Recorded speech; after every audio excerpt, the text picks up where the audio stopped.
நீர் ஒருவர் மாத்திரமே. நீர் ஒருவர் மாத்திரமே. நீர் ஒருவர் மாத்திரமே. நீர் ஒருவர் மாத்திரமே. இயேசு யார்? இதைத்தான் நம்ம பார்த்து கொண்டிருக்கிறோம். இயேசு யார் என்கிற இந்த புதிய தொடரை கர்த்தர் நமக்கு அனுமதித்திருக்கிறார், கொடுத்திருக்கிறார். வெளியேறப்பட்ட வார்த்தைகள் நம் வாயிலே, நம்முடைய இல்லத்திலே, நம்முடைய உள்ளத்திலே காண உதவி செய்வார். இந்த இயேசு யாருன்னு தெரிய அறிந்து கொள்ள உங்கள் வாழ்க்கையில புதிய அற்புதங்கள் பிறக்கும், அதிசயங்கள் பிறக்கும், வல்லமைகள் நடக்கும். பரிசுத்த ஆவியானவர் உங்களை பயன்படுத்த ஆரம்பிப்பார். இயேசு யார் என்று தெரியாமல் உங்களை பயன்படுத்துவது என்பதற்கு நிச்சயமல்லாத ஒரு காரியம். இயேசு யார் என்று தெரியாமல் நீங்கள் பரிசுத்தாவை பெறுவது என்பது அற்ப காரியமா மாறிடும். ஆமென் சொல்லுங்களேன். அல்லேலூயா. இயேசு யார் என்று தெரிந்தவர்கள் தான் தம்முடைய ஆவியை புதுப்பித்திருக்கிறார்கள், தம்முடைய ஆவியை மறுரூபப்படுத்தி இருக்கிறார்கள். இயேசு யார் என்று அறிந்தவர்கள் தான் தேவனுக்காக பெரிய அற்புதமான காரியங்களை செய்திருக்கிறாங்க. அல்லேலூயா. தேவனை பயன்படுத்தின விதம் அருமையா இருக்கிறது. கரங்களை மேல வச்சு ஆமென் சொல்லுங்களேன். அல்லேலூயா. வேதாகமம் முழுவதும் அவர் இருக்கிறார். யாருன்னு பார்த்தா அவர் தான் இயேசு கிறிஸ்து. வேதாகமம் முழுவதிலும் அவர் செயல்படுகிறவராய் இருக்கிறார். இயேசுவை நாம் அறிந்திருக்க வேண்டும். ஏன் அவரை அறிவிக்க வேண்டும், ஏன் இயேசுவை நாம் அறிய வேண்டும், ஏன் அவரை அறிவிக்க வேண்டும் என்று சொல்லி நாம் பேசிக் கொண்டிருக்கிறோம். அல்லேலூயா. பக்கத்துல பார்த்து சொல்லுங்க, நீ சந்தோஷமா இருக்கீங்களா? அல்லேலூயா. சந்தோஷமா இருக்கீங்களா? இல்லையா? இயேசு யார் என்று தெரிந்து கொண்டா சந்தோஷம் தானா வரும். அல்லேலூயா சொல்லுங்களேன். அல்லேலூயா. போன வாரம் சொன்ன பிதாவாகிய தேவனால் அவர் வருவார் என்று மனித குலத்திற்கு அறிவிக்கப்பட்டார். அப்படிதான் அறிவிக்கப்பட்ட பிதாவாகிய தேவனால் தான் அவர் என்ன செய்யாரு? மனித குலத்திற்கு அறிவிக்கப்பட்டார். தேவகுமாரன் இயேசு. ஆமென் சொல்லுங்களேன்.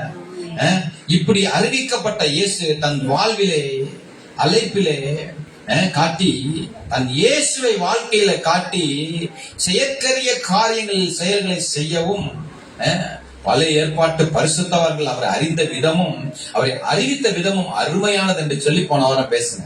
முதல் பாட்டுல ஆபிரகாமி பிதாவகை தேவனை, ஆபிரகாமி மோசேயை, தாவீதை மற்றும் ஏசியா தீர்க்கதரிசியை காண்பித்தேன். உங்களுக்கு ஞாபகம் இருக்கும் என்று நான் எண்ணுகிறேன்.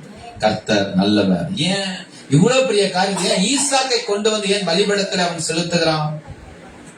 அல்லேலூயா. ஈசாக்கை கொண்டு வந்து அவன் ஏன் பலிபீடத்துல செய்கிற அளவுக்கு அவனுக்கு என்ன அவ்வளவு துணிகரமான ஒரு எண்ணம் வந்துருச்சு? மனிதனை பலியிடலாமா வந்து துணிகரமான எண்ணம் எப்படி வந்ததுன்னு பார்த்தா, இவ்வளவு ஒரு அற்புதமான காரியத்தை செய்வதற்கு அவருக்கு எங்கிருந்து துணிவு வந்ததுன்னு பார்த்தா, பின்னாடி ஒருத்தர் வர்றாருங்க. இயேசு கிறிஸ்து என்கிற தேவகுமாரன் வருகிறார். அவருக்காக தன் குமாரன் ஈசாக்கை பலிபீடத்துல வைத்தவன் தான் ஆபிரகாம் என்று பார்த்தோம். ஆமென்.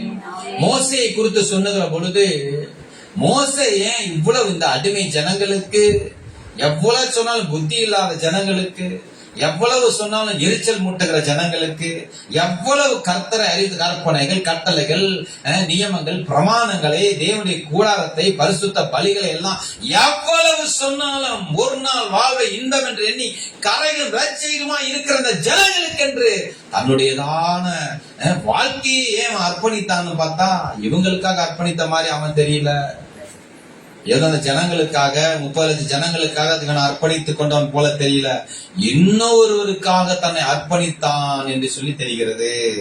யாருன்னு பார்த்தா, தேவ குமாரன் வருவார், நான் அவரை மறுரூபமலையில சந்திக்க வேண்டி இருக்கிறது, அவரோடு நான் பேச வேண்டி இருக்கிறது. சீனாய் மலையில தேவன் என்னை சந்தித்தார், மறுரூப மலையில தேவன் என்ன செய்ற, தேவ குமாரனை சந்திக்க போறேன். நான் என்ன செய்யணும்? இதுக்காக ஓட போறேன்னு ஓடணும். ஆமென் சொல்லுங்களேன். சந்திக்க அவர் ஒரு மிகவும் பெரியவர், அவருக்காக ஓட தெரியும் உங்களுக்கு. ஏதோ இன்னைக்கு ஏதோ பிரச்சனையை முடிக்கிறதுக்காக வந்திருக்கணும். கிறிஸ்துவ சாம்ராஜ்யம் அப்படிப்பட்டது அல்ல, புரிந்து கொள்ளுங்க. தாவீது என்னடா இப்படி ஓடிட்டானே, இவ்வளவு தொல்லை பண்றாங்க, தாவீது இவ்வளவு ரத்தம் சிந்துறான், போர்களில் இவ்வளவு தன்னை உயர்ந்து உள்ள போய் அவ்வளவு பேரை என்ன செய்யறான், எதிரிகள் சத்துருக்களை முறியடிக்கிறான் என்று சொல்லி பார்த்தா, ஏன் இவ்வளவு போர் செய்கிறான், ஏன் இவ்வளவு கோலியாத்தை எதிர்க்கிறதுக்கு என்ன காரணம்? எவனுக்கு மேல துணிச்சல் இவனுக்கு எங்க இருந்தா வந்தது? ஏன் இவன் இப்படி செய்கிறான்னு பார்த்தா பின்னாடி வரப்போகிறார் ஒருத்தர். ஏன் போய் தேவாலயத்துக்கு போய் இவ்வளவு அள்ளி கொடுக்குறான்? வாழ்க்கையில சம்பாதிச்சு கொள்ளை அடிச்சு ரத்தம் சிந்தி சம்பாதித்த அத்தனை புதையல்களை பொக்கிஷங்களை கொண்டு வந்து தேவாலயத்திற்கு திரளாய் சவதரித்து வைக்கிறான்னு பார்த்தா, என்னடா இவ்வளவு காசை கொண்டு வந்து கொடுக்கறான்னு பார்த்தா பின்னாடி ஒருத்தர் வர்றாரு. தாவீதின் குமாரனை என்று அழைக்கப்பட போகிறார். தாவீதனுடைய ஊர்ல பிறக்க போகிறார். அவர் ஊழியம் செய்ய போனா என்ன கூப்பிடுவாங்க? தாவீது குமாரன்னு கூப்பிடுவாங்க. அவருக்காக நான் ஓடினேன்னு சொல்றான். பின்னாடி வரப்போகிற ஒரு மாபெரும் குமாரனுக்காக, என்னுடைய ரட்சகருக்காக, என் தலைவருக்காக, என் தெய்வத்துக்காக ஓடுறேன்னு சொல்லி இந்த 3 பேரை நான் காண்பித்தேன். ஏசாயா புத்தகத்தை பார்த்தோம். என்ன அழகா திருக்கசம் வச்சிட்டாரு. ஆமென் சொல்லுங்க. இந்த வாரம் அதுல இருந்தா பார்க்க போகிறோம். ஆனா வித்தியாசமானவர்கள் எப்படி அறிந்து கொண்டாங்க? அவர் அறிவிச்சிட்டாரு. வார்த்தையாக சொல்லப்பட்ட அந்த சொல்லை எடுத்துக்கொண்டு எப்படி இவர்கள் பிரயாணம் செய்தார்கள். ஆமென் சொல்லுங்களேன். அல்லேலூயா. பாருங்க, முதல் ஒரு 3 வசனத்தை வாசிக்கிறேன் பாருங்க. கர்த்தர் நல்லவர். அல்லேலூயா.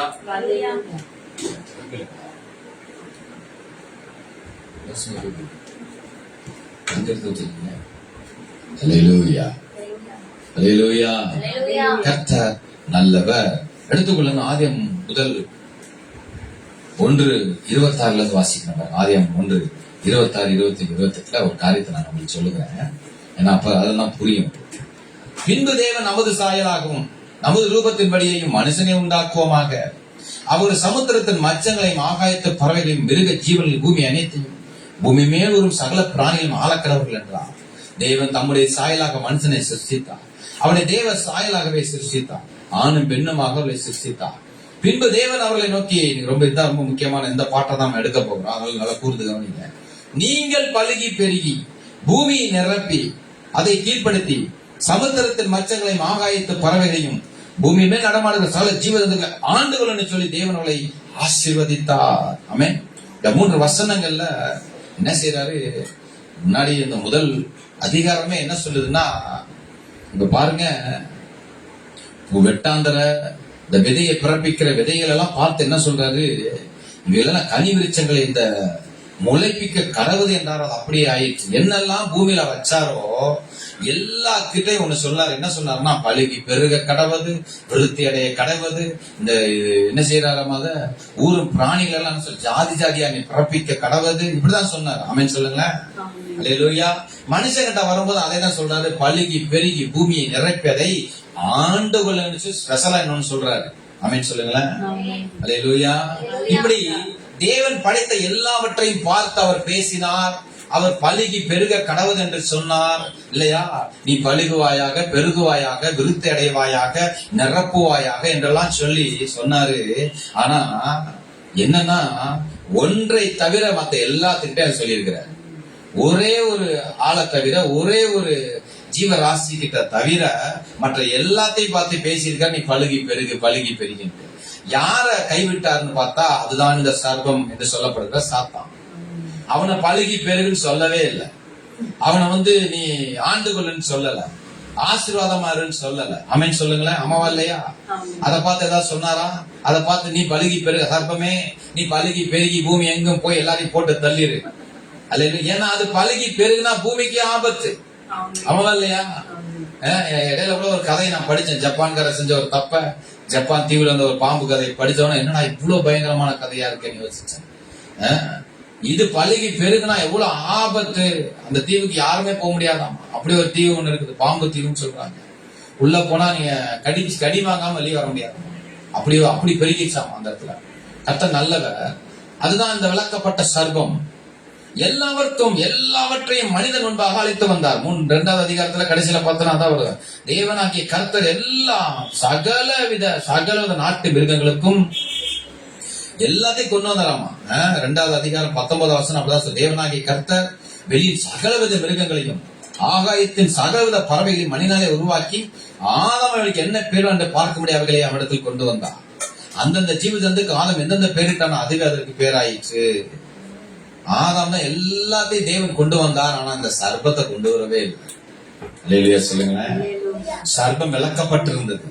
சர்வம் என்ன செஞ்சது? தேவன் வந்தா ஓடி ஒளிந்து கொள்ளக்கூடிய ஒரு தன்மை உள்ளதா. ஏமாங்க நடந்துட்டே இருக்கீங்க? உட்கார சொல்லுங்க. ஏன்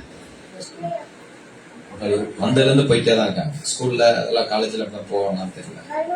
உட்கார்ந்தா வந்து உட்கார்ந்து செய்யறதே 2 மணி நேரம் தான். கர்த்தர் நல்லவர். அல்லேலூயா. வரும்போதே குழந்தைங்களுக்கெல்லாம் நீங்க வந்து நிறைய திங்ஸா வாங்கிட்டு வந்து இங்க வந்து போட்டுறீங்க. வரும்போதே எல்லாம் டிஃபன் கேரியர் எல்லாம் கொண்டு வந்துடுறீங்க. இங்க வந்து அவங்க பண்ற கஷ்டம் சொல்லி மாளாது. நீங்க அதெல்லாம் ட்ரை பண்ணுங்க. கொஞ்சமா ஏதாவது ஒரு கொஞ்சமா வாங்கி சத்தம் இல்லாம உட்கார வச்சு பாருங்க. ஆமென். இதெல்லாம் நீங்க வீட்டுல போய் வாங்கி கொடுக்கணும். ஆமென் சொல்லுங்களேன். எனக்கு லைவ் போயிட்டு இருக்கு, நான் இதெல்லாம் கவனிக்க முடியாது. பேசுகிற வார்த்தை இயேசு யார் என்று பேசிக் கொண்டிருக்கிறேன். அல்லேலூயா. கர்த்தர் நல்லவர். ஆமென் சொல்லுங்களேன். பாருங்க, இதெல்லாம் ஆராதனைக்கு வந்துவிடும். ஆனா ஒளிந்து கொள்வான் பாருங்களேன். இந்த பிசாசான தேவன் வருகிற பொழுது ஒளிந்து கொள்ளுகிற ஒரு ஆற்றல் பெற்றவன் தான் இவன். போய் ஒளிஞ்சிருவான் பாருங்களேன். வராதவன் எந்தால் எல்லாத்தையும் அழைச்சி மனிதன் பேர் எடுக்கிறான். ஆனா வராத ஒருத்தர் இருக்கிறான், அவன் தான் அந்த சர்ப்பம். கர்த்தர் நல்லவர். கர்த்தர் நல்லவர். ஆமென் சொல்லுங்களேன். தேவன் வருகிற ஒளிந்து கொள்ளுதான் சாத்தான். அப்பவே மனுஷனுக்கு தெரிஞ்சிருக்கணும், இவன் விளக்கப்பட வேண்டியவன், இவன் தேர்ட் பர்சன், இவன் தேர்ட் பார்ட்டி, இவன் அன்னோன் பர்சன், தேவனை ஆராதிக்க தகுதியற்றவன் இவன் என்று சொல்லி என்ன செஞ்சிருக்கணும்? அன்னைக்கே மனிதனுக்கு தெரிந்திருக்க வேண்டும். ஆமென் சொல்லுங்களேன். அல்லேலூயா.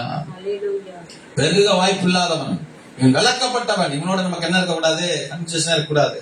உங்களுக்கு நான் தான் சொல்றேன். பெருக வாய்ப்பு இல்லாதவன், தேவனால் விளக்கப்பட்டவன், அருவருப்ப கூட இவங்களோட என்ன செய்யக்கூடாது? நீதிக்கும் அநீதிக்கும் சம்பந்தம் ஏது? ஒளிக்கும் இருளுக்கும் ஐக்கியம் ஏது? விசுவாசிகள் அவிசுவாசிகள் பங்கேது? அல்லேலூயா. அவனுக்கு நமக்கு என்ன கிடையாது? சம்பந்தம் கிடையாது. அல்லேலூயா. கவனமா இருக்கணும். பாருங்களேன், பாருங்க. ஆனா என்ன பண்ணிட்டான்? அந்த பிசாசானவன் வாழ்க்கையில வந்த உடனே இவனோடு கூட அவன் சம்பாசித்த பொழுது, அவனோடு கூட அவன் உறவாடின பொழுது, அவனோடு கூட ரகசியங்களை பேசிக்கொண்ட பொழுது, மனிதனும் அவனும் சம்பாசித்த பொழுது என்ன நடந்துருச்சு? பாவம் உள்ளே வந்து விட்டது. ஆமென். பாவம் என்ன ஆயிடுச்சு? உள்ள வந்துருச்சு. வந்தவன இப்ப என்ன ஆயிடுச்சு? தேவன் வந்தால் ஒளிந்து கொள்ளுகிற அந்த சர்ப்பத்தை போலவே மனிதனும் என்ன செய்யறான்? தேவன் வந்தா ஓடி ஒளிந்து கொள்ளுகிறவனாக மாறிவிட்டான். அவன் இனி பலுகி பெருக முடியாது. இப்போ பலுகி பெருக நிரப்புவதற்கு தேவனுடைய வார்த்தையை அவன் நிறைவேற்ற முடியாதவனாய் மாறிவிட்டான் மனிதன். ஏன்? இவனோட சம்பாஷணை, அவன் சொன்ன காரியத்தை இவன் செய்ததுனால என்ன ஆயிடுச்சு? இவனால தேவ வார்த்தை நிறைவேற்ற முடியவில்லை. ஆமென் சொல்லுங்களேன். சபைக்கு வருவாங்க, தன் பாவங்கள் எல்லாம் விட்டுட்டு அப்பாடா ஒரு புதிய மார்க்கம் பிறந்துருச்சு, புதிய சுதந்திரம் கிடைச்சி சபைக்குள்ள வந்துருவோம். வந்துட்டு பாத்தீங்கன்னா திரும்ப அந்த பழைய பாவம் கூப்பிடும். என்னடா அங்க போயிட்டியா? திரும்பவா? என்ன அப்படியே போயிட்டியா? மாறிட்டியாமே? அப்படியே பரியாசம் பண்ணுறா. சேராத அவங்களோட சம்பாஷணை பண்ணாதன்னு சொல்றேன். போனா திரும்ப என்ன பண்ணிடுவாங்க? உள்ள இழுத்துருவாங்க. அல்லேலூயா. ஆத்துல ஒரு கால், சேத்துல ஒரு கால். தேவன் வந்தா ஓடி ஒளிவாங்க. ஆரணிக்கு சரியா வரமாட்டாங்க, கரெக்டா தெரியும். ஆரணிக்கு வரல எனக்கு தெரிஞ்சிடும். பல காரியம் சொல்லுவோம். நான் சொல்லுகிற காரியம் அதுதான். தேவனை ஆராதிக்க உன்னால வர முடியலன்னா நீ ஒளிந்து கொள்ளுகிறவன், மறைந்து வாழ்கிறவன். ஆமென். அந்த புத்தி உள்ள வந்துருச்சுன்னு அர்த்தம். ஆமென் சொல்லுங்களேன். அல்லேலூயா.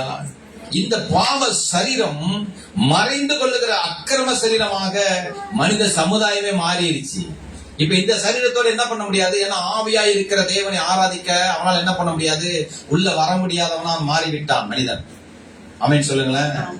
தேவனுடைய வார்த்தைகளை பழுகி பெருகி நிரப்பி ஆண்டு கொள்ளுங்கள் சொல்லி அந்த வார்த்தையை நிறைவேற்ற முடியாத ஒரு சரீரமாக ஆவியாக மனிதன் மாறிவிட்டான். ஆமென் சொல்லுங்களேன்.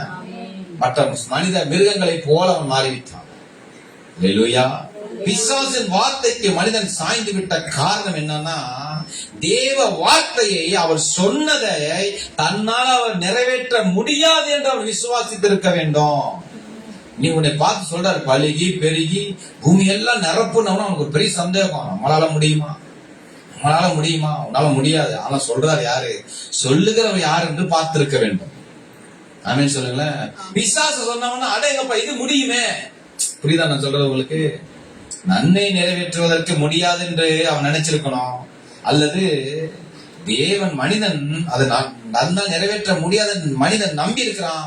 அல்லது அப்படிப்பட்ட நம்பிக்கை நிறைவேற்ற முடியாத ஒன்றை தேவன் உனக்கு சொல்லி இருக்கிறாரு, அதனால நீ நிறைவேற்ற முடியாது. நான் சொல்றது உனக்கு ஈஸிப்பா, பழத்தை சாப்பிடறதான விஷயம், சாப்பிடுட்டான்.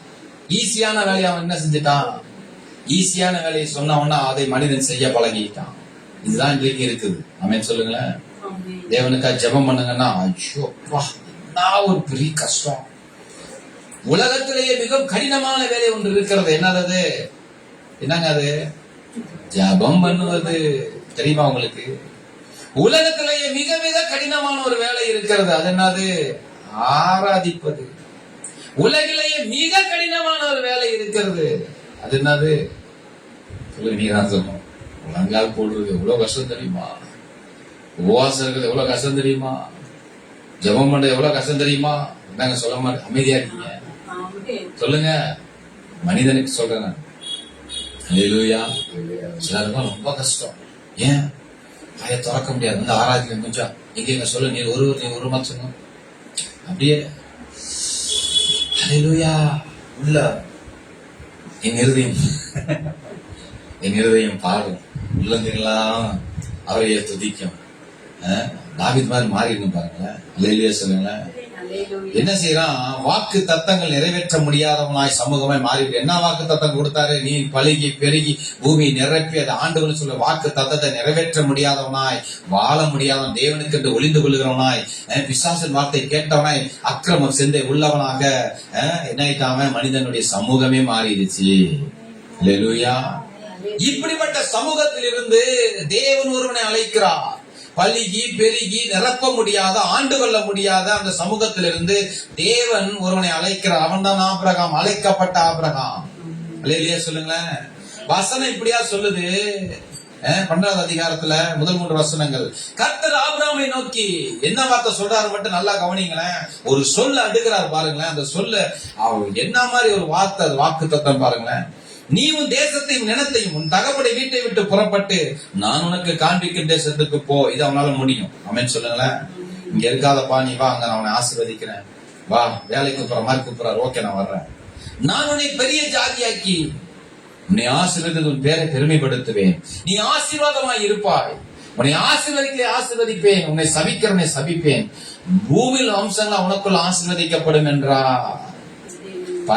பழுக முடியாத, பெருக முடியாத நிலைமையில ஆபிரகாம் இருக்கிறான். பிள்ளை கிடையாது. அவன் என்ன இருக்கிற அந்த இடத்துல தரித்திரம் இருக்குது. அந்த இடத்துல அவனுக்கு என்ன இருக்குது? பெரிய குழப்பம். வேறே தேவர்களை அவர் சேவிக்கிறார்கள். ஆமென் சொல்லுங்களேன்.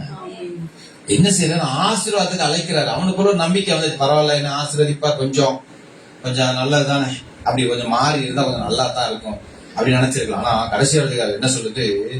பூமியில வம்சம் உனக்குள்ள ஆசீர்வதிக்கப்படும் என்று சொன்னவனா அவனுக்கு ஹார்ட் அட்டாக்கே வந்திருக்கும். இது எப்படிங்க சாத்தியம்? சாத்தியம் இல்லாத ஒரு வார்த்தையை ஆபிரகாம் அப்பதான் முத கேட்கலாம். சாத்தியப்படுகிற விஷயங்களை அவன் பார்த்திருக்கிறான், கேட்டிருக்கிறான், செய்திருக்கிறான். சாத்தியம் இல்லாத ஒன்றை தேவன் பேசுகிறார். அவர் சொன்ன அந்த கடைசி சொல்லு, பூமியில வம்சம் உனக்குள்ள ஆசீர்வதிக்கப்படும், தேவ குமாரனை அதுக்குள்ள வைத்து சொல்லுகிறார். இவன் அதை விசுவாசிக்கிறான். நான் உங்களுக்கு சொல்லுகிறேன், நான் இப்படி சொல்றேன்னு, திருப்பூரை உன்னை கொண்டு ஆசீர்வதிக்க போகிறார். இன்னொரு வார்த்தை சொல்ல, அதுக்கு நீங்க ஆமென் சொல்லுங்க பார்க்கலாமே. ஆஸ்திரேலியாவை உன்னை கொண்டு ஆசீர்வதிக்க போகிறார். ஆசியாவை உன்னை கொண்டு ஆசீர்வதிக்க போகிறார். ஈரானை உன்னை கொண்டு ஆசீர்வதிக்க போகிறார். எப்படிங்க சொல்றீங்க? யாரெல்லாம் ஆமென் சொன்னா கை தூக்குங்களேன். சரி, ஆஸ்திரேலியா எங்க இருக்கு? ஈரான் எந்த பக்கம் சொல்ல? இங்கிட்டா.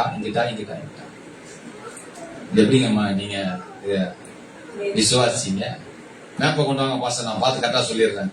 அல்லேலூயா. இது ஆஸ்திரேலியாவா? எந்த மேற்குன்னு அது இதா? இந்த பக்கமா இருக்கு ஈரான், என் பக்கம் எங்கிட்டு இருக்கா?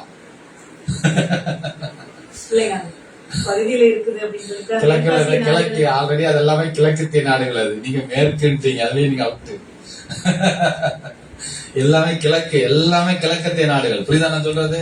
ஐரோப்பாவே எங்கதான் இருக்குது? கிழக்கு பக்கம் கிழக்கத்திய நாடுகள் அவைகள் எல்லாம். நார்வே உன்னை கொண்டு ஆசீர்வதிக்க போகிறான். இது இப்படி சொன்னா ஒத்துக்குவானா? அவன் இருக்கிறது எங்க? ஈரான்ல இருக்கிறான். புரியுதா உங்களுக்கு நான் சொல்றது? இது நம்பவே முடியாத, யாருமே வந்து அதை வந்து பாகிஸ்தான் உன்னை கொண்டா, ஐயோ அங்க போக முடியாது பாச, உங்களுக்கு என்ன தெரியும்? பாஸ்போர்ட்டே தரமாட்டானுங்க. அம்மாவளைய சொல்லுங்க.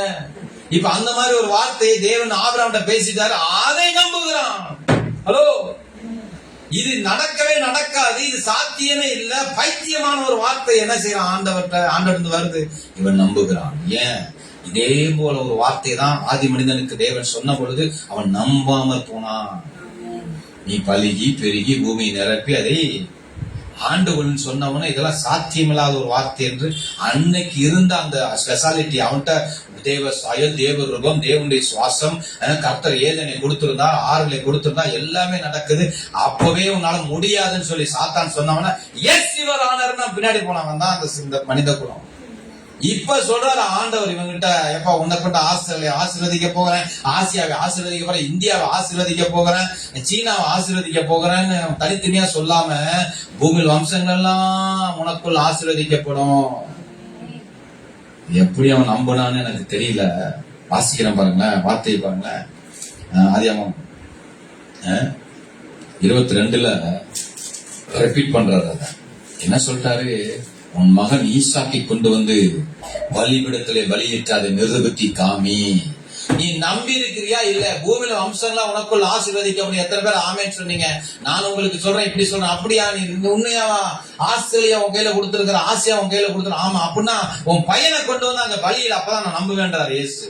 ஆண்டவர் சொல்றாரு, இயேசு கிறிஸ்து மன்னிக்கணும், தேவன் சொல்றாரு. என்ன சொல்றாரு? அப்படியா ஆபிரகாம், நீ பூமியில வம்சம் எல்லாம் உனக்குள்ள ஆசீர்வதிக்கப்பட்டு நீ நம்புறாயா? ஆமாங்க, நான் நம்புறேங்க. அப்படின்னா ஒண்ணும் இல்ல, உங்க ஈசா கொண்டு வந்து பலி. இப்ப விளையாடுறீங்களா? செகண்ட் உன் பிள்ளைய கொண்டு வந்து என்ன செய்ய? தகன பலியாக பலியிடுன்னு சொன்ன இதோ நம்பிட்டான் பாருங்க. உடனே அதிகாலையில புறப்படுறான். அல்லேலூயா, நம்பின. அதுதான் நம்ம வாசிக்கிறோம். அந்த சொல்லுக்காக தான் இங்க வந்தேன். இதை போன வாரம் நான் பார்த்தோம். என்ன சொல்றான் பாருங்க ஆண்டவர். அப்புறம் நம்ம என்ன சொல்றாரு? 11 வசனத்துல வாசிக்கிறேன் பாருங்க. 22:11. அப்பொழுது கர்த்தருடைய தூதனானவர் வானத்திலிருந்து ஆபிரகாமே என்று கூப்பிட்டார். அவன் இதோ அடியேன் என்றான். எப்பொழுது? ஈசாக்கை கூட்டிக் கொண்டு 3 நாள் பிரயாணம், இரவும் பகலும் 3 நாள் பிரயாணம் போய் தூரத்திலே மோரியா மலையை கண்ட போது கீழே வேலைக்காரங்களை விட்டுட்டு நாங்க போய் ஆராதனை செய்ய போறோம்னு ஈசாக்க மாத்திரம் கூட்டிட்டு போறான். ஈசாக்கு கேள்வி கேட்கறான், நம்ம பலி செலுத்த தானே போறோம், ஆட்டுக்குட்டி எங்கேன்னு. இவன் பதில் சொல்றான், மகனே தனக்கான பலியா தேவன் பார்த்துக் கொள்வார் வான்னு சொல்லி கூட்டிட்டு போய் அங்கே போய் அவன் பின்னாடியே கரங்களை கட்டி பலிபீடத்தின் மேல் வைத்து கட்டி எடுத்த பொழுது தேவன் பேசுகிறார், ஆபிரகாமே. பவர்ஃபுல் வேர்ட் அது. இவ்வளவு பெரிய துணிகரம் எங்க இருந்து வந்துருச்சு ஆபிரகாமுக்கு? போனாலும் பார்த்தோம். இயேசுக்காக அதை செய்யறாங்க. தன் மகனை பலிபீடத்தின் மேல வைத்தாச்சு, கத்தி எடுத்தாச்சு வெட்டுறதுக்கு. இங்கேயும் தான் அவ்வளவுதான் இடமே இருக்கு. 2 feet இருக்குமா? அவ்வளவுதான். ஓங்கிட்ட 4 feet 3 அடி இருக்குமா? அவ்வளவுதான். இத்தனை கதை முடிஞ்சது. என்ன சொல்றாரு?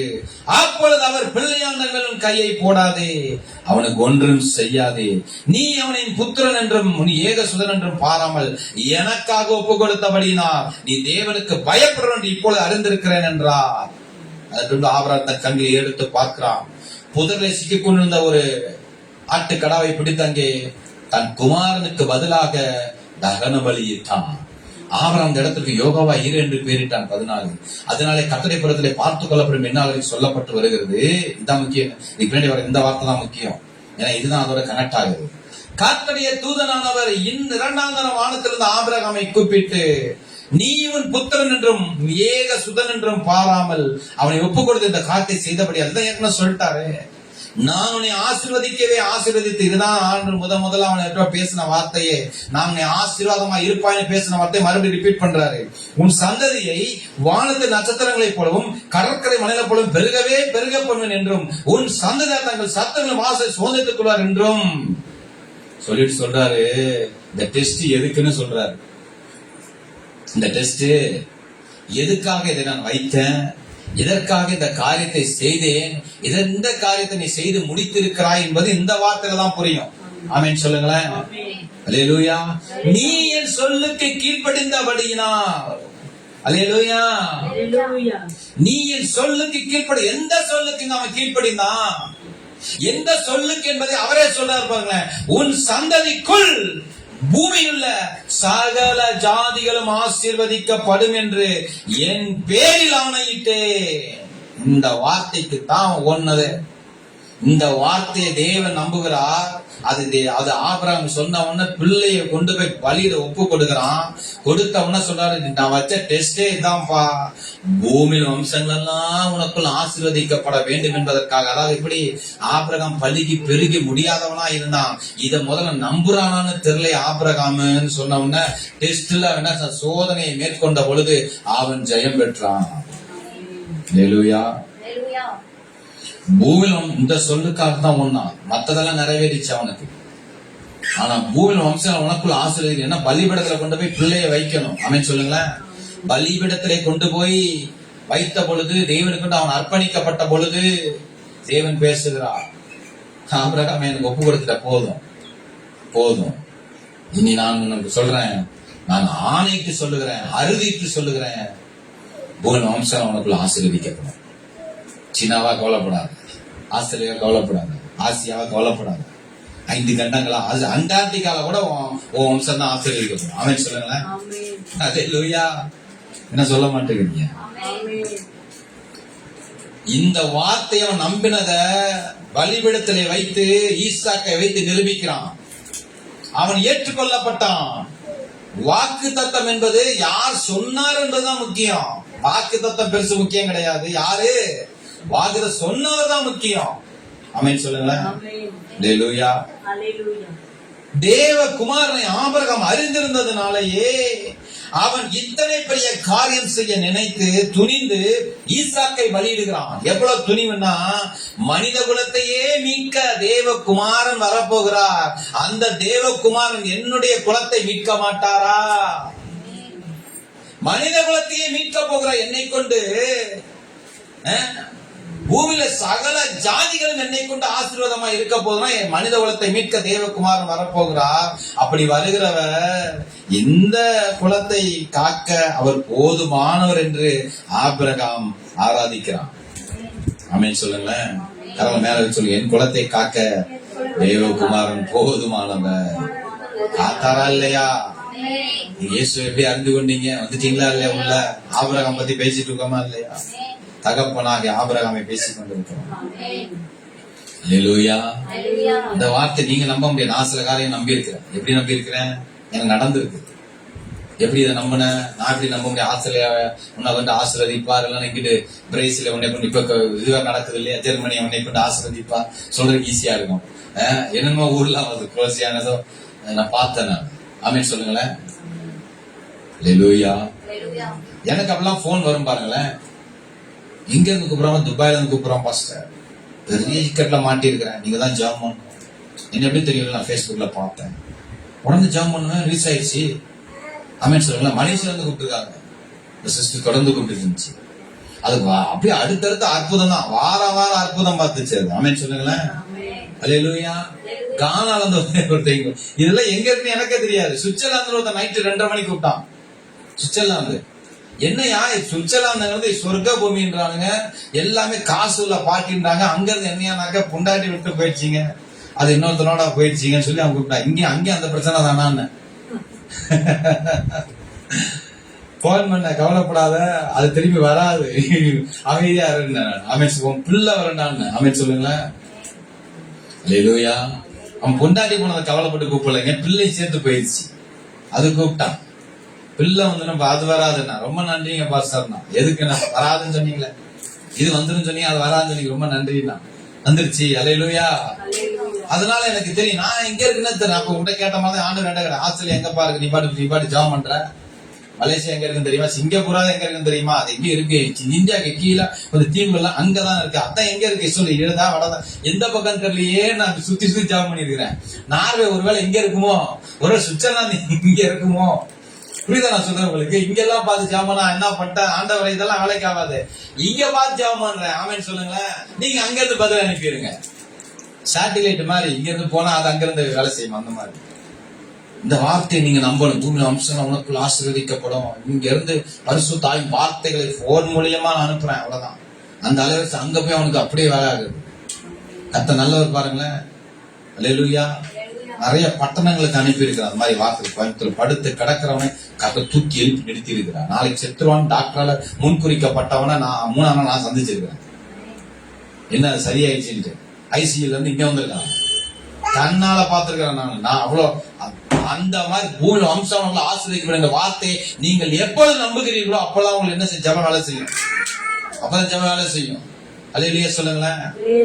பாருங்க, அழைக்கப்பட்ட ஆபிரகாம் தன் அழைப்பை நிறைவேற்றுகிறான். மோசையை அழைக்கிறான். அப்ப சொன்ன மோசையை அழைச்சாரு. எப்படிப்பா இவ்வளவு பெரிய காரியத்தை செஞ்சுட்ட? கடினமான சூழ்நிலையில் இருந்த இவர்கள் தேவகுமாரனை அறிந்தும் அறிக்கை செய்தும் வெற்றி பெற்றிருக்கிறார்கள் என்று நான் உங்களுக்கு அறிவித்துக் கொண்டிருக்கிறேன். அல்லேலூயா. பருகி பெருகி நிரப்ப முடியாத ஒரு சூழல் நம்மை சுத்தி இருக்குது. ஒரு கப்பாசிட்டி நம்ம கிட்ட கிடையாது. பண உதவியோ மனிதர்கள் உதவியோ ஒரு பெரிய ஒரு படிச்சுட்டோமோ அப்படி இப்படி எந்த ஒரு இதுவுமே நம்ம கிட்ட கிடையாது. கடினமான சூழல் நாம வாழ்ந்துட்டு இருக்கிறோம். ஆபிரகாமை போலதான் நாமளும், மோசேயை போலதான் நாம அழைக்கப்பட்டிருக்கிறோம். மோசே அழைக்கிறாரு, அப்படிதான் பேசுறாரு. தேவன் என்ன பேசுறாரு? இஸ்ரவேல் ஜனங்கள் படுகிற துன்பங்களை அறிந்திருப்பதை தேவனோடத்துல பேசுறாரு. பாருங்களேன், எடுங்களேன். யாத்ரா 3வது அதிகாரத்துல என்ன பேசுறாரு? 6வது வசனத்துல நான் வாசிக்கிறேன். பின்னும் அவர் 72வது பக்கம், பின்னும் அவர் நான் ஆபிரகாமின் தேவனும் ஈசாக்கின் தேவனும் யாக்கோபின் தேவனுமாய் உன் பிதாக்குடைய தேவனாய் இருக்கிறேன் என்றால், மோசே தேவனை நோக்கி பார்க்க பயந்ததினால் தன் முகத்தை மூடிக்கொண்டான். அப்பொழுது கர்த்தர் எகிப்திலுக்கு ஜனத்தில் உபத்திரத்தை நான் பார்க்கவே பார்த்து ஆளோடு நிமித்தம் அவர் இடுகிற கூக்குரலை கேட்டேன், ஒரு படுகிற வேதனைகளையும் அறிந்திருக்கிறேன். இதெல்லாம் தான் எனக்கு தெரியுமே. யாருக்கு? எனக்கும் தெரியும், மோசேக்கு நல்லா தெரியும். அவங்க 4 வருஷமா அடிமை தரத்துல தான் இருக்கிறாங்க. இதே இருக்கு நீங்க என்ன சொல்லிட்டு இருக்கீங்க? இதெல்லாம் எனக்கு தெரிஞ்ச வேலை தானே. வேதனையில இருக்கிறானுங்க, கூகுள்ல இருக்கிறானுங்க, அடிமையா இருக்கிறாங்க, அடிக்கிறாங்க. தினந்தோறும் அவர்கள் படுகிற உபத்திரம் சாவை விட கொடுமையானது நல்லா தெரியும். அவங்க தான் என்னை தூக்கி என்ன பண்ணிட்டாங்க, வேணாம்னு சொல்லி அனுப்பி விட்டாங்க. 40 வருஷமா நான் பாடுபடுறேன்.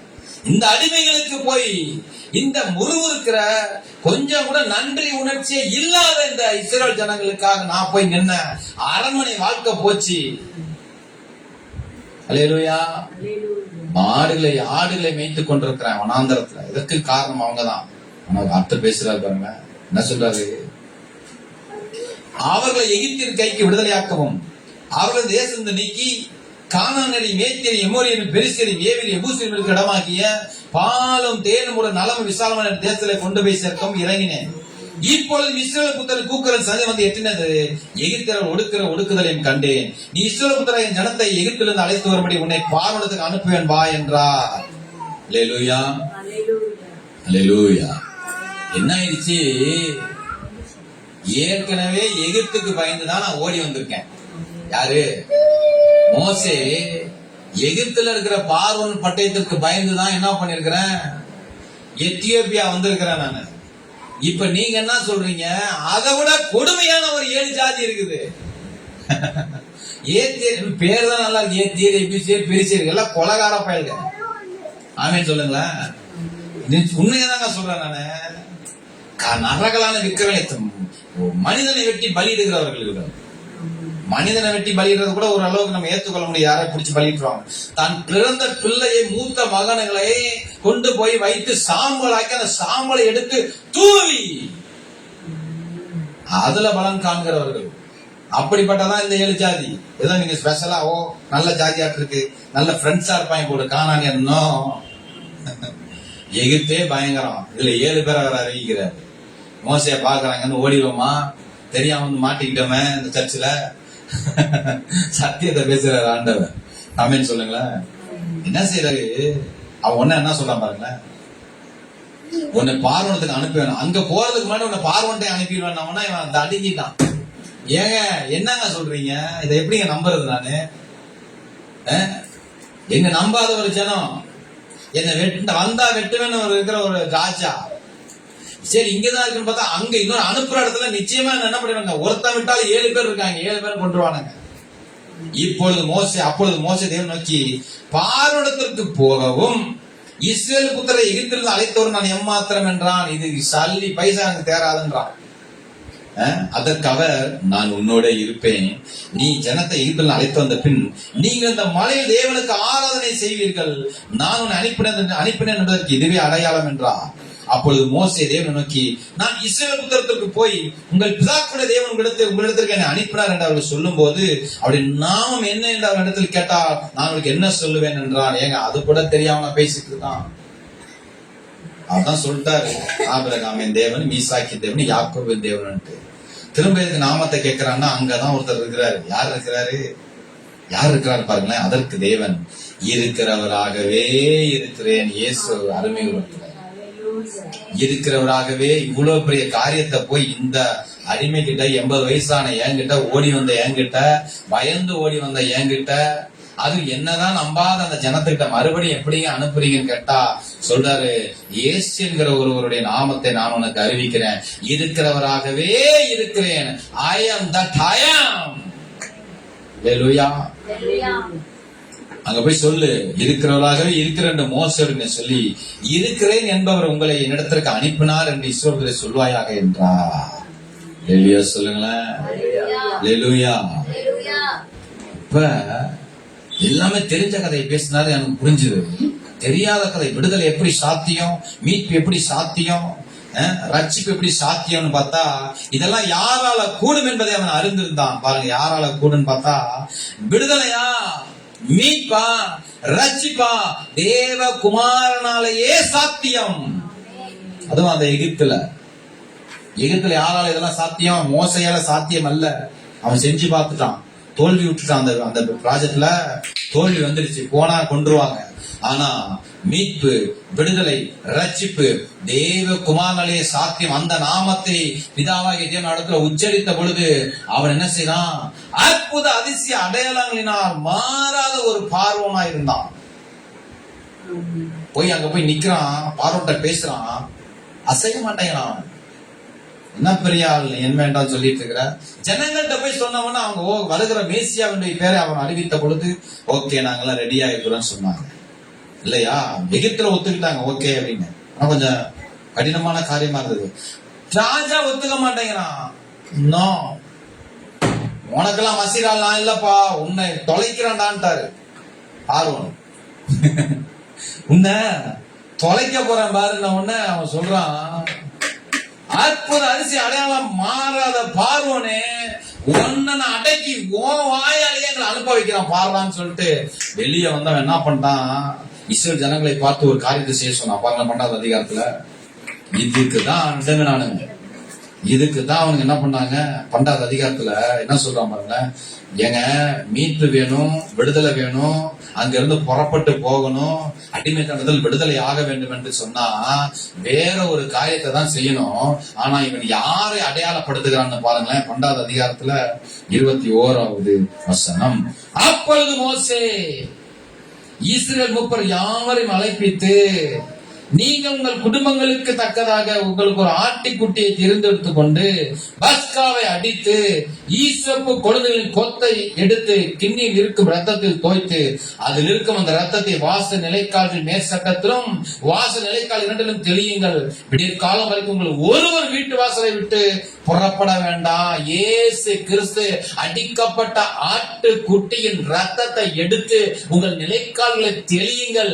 இயேசு ராஜா இருக்கிறவராகவே இருக்கிறேன்னு சொல்லி என்னை அனுப்பின தேவன் தேவ குமாரனை அடையாளம் காட்டினான். இவர் இல்லாம புறப்பட முடியாது, இவர் இல்லாம கதை நடக்க நல்லா தெரிஞ்சு போச்சு. பூமியில எல்லா காரியம் செஞ்சு பார்த்தாச்சு, வானத்தை அடைச்சாச்சு, தவளையை கொன்னாச்சு, இல்லையா, எல்லாம் நடந்துருச்சு. பார்வன் நான் செய்ய மாட்டேங்கிறான். போய் நாளைக்கு வா, போ நாளைக்கு வா, நான் யோசிச்சு சொல்றேன் பார்க்கலாம், இப்படியே சொல்லிட்டு இருக்கான். ஆமென் சொல்லுங்களேன். ஹல்லேலூயா. இப்படியே அறிவித்துக் கொண்டிருக்கிறான். பைத்தியம் முடிச்ச மாதிரி ஆயிடுச்சு. மோசே பார்த்தான், இன்னொரு அறிவிக்கிறான் பாருன்னு சொல்லி என்ன பண்றான்? போய் ஆட்டுக்குட்டி ரத்தத்தை எடுத்து தேவகுமாரனை ஆராதிக்க ஆரம்பிச்சிட்டாங்க. தேவகுமாரனை, வருகிறவராகிய மேசியாவை, வருகிறவராக இருக்கிறவராக இருக்கிற என்பவரை தன்னுடைய வாழ்க்கையை அடையாளமாக கவனிக்கிறீங்களா? அடையாளமாக அவன் காண்பித்த பொழுது என்ன நடந்தது பாருங்க. என்ன நடக்கும் அவன் சொல்றான் பாருங்களேன். கர்த்தர் எகிப்திலே அதம் பண்ணுவதற்கு கடந்து வருவா, நிலையின் மேல் சட்டத்திலும் வாச நிலைக்கால் இந்த ரத்தத்தை காணும்போது கர்த்தர் சங்காரக்காரனை உங்கள் வீட்டில் உங்களை அதம் பண்ணுவது வரவிட்டாமல் வாசப்படி விட்டு விலகி கடந்து போவார். இந்த காரியத்தை உங்களுக்கு உங்கள் பிள்ளைகளுக்கு நித்திய நியமமா கை கொள்ள கடவீர்கள். இதான் ஆராதனை நாம செஞ்சிட்டு இருக்கோம். கர்த்தர் உங்களுக்கு தாம் சொன்னபடி கொடுக்க போற தேசத்திலே நீங்கள் போய் சேரும் போது இந்த ஆராதனை கை கொள்ள கடவீர்கள். ஆமென் சொல்லுங்களேன். ஹல்லேலூயா.